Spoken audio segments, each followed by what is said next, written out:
Hey, I'm Chris, and welcome to my YouTube channel. Here you will find an eclectic blend of videos about DIY carpentry, remodeling, real estate, with probably some fatherhood, building science, finance stuff sprinkled in. I suppose I'm a washed-up architecture student who grew a little too tired of these giant lectures with 200 students and professors referring to tradespeople as just dumb carpenters.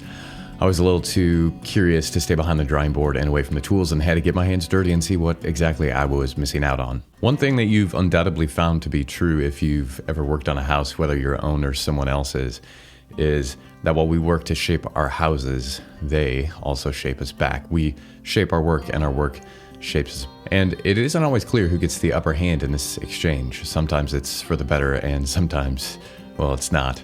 Home ownership, well taken, will make you into somebody that you were not before. The houses I've bought and work on, the house is a real fixer-upper, a piece of work, or a real piece of, if there ever was one. As I look around, there's no shortage of shortcuts taken, no lack of things that are clearly lacking, and no end in sight of all the ways it's not exactly what it could be. The uncovering of one problem or deficiency seems always to lead to another, and so in that way the house is like a hydra. You slice off the head of the beast only to find 3 more in its place, with teeth equally as hungry and fangs equally as venomous.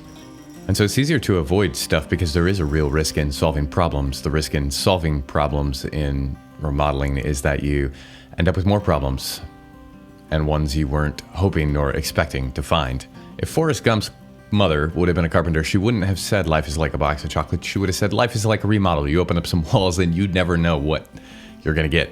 The deeper and maybe harder truth is that we are not all that unlike our houses. When you start to open up the walls of your character and your thoughts, you might just find that you don't like what it is that you find. Because it turns out that on most days I'm more like my house than I have the courage or humility to admit. A real piece of work, a real fixer-upper, a handyman's dream if there ever was one. I'm certainly not lacking in my deficiencies. So we shape our work, and our work shapes us back. So let's work on our houses together, and maybe we'll work on ourselves in the process, becoming better men. We'll build for the years we cannot see, and build things better by building better things. Subscribe if that sounds compelling, and with that, may your house never leave you the same.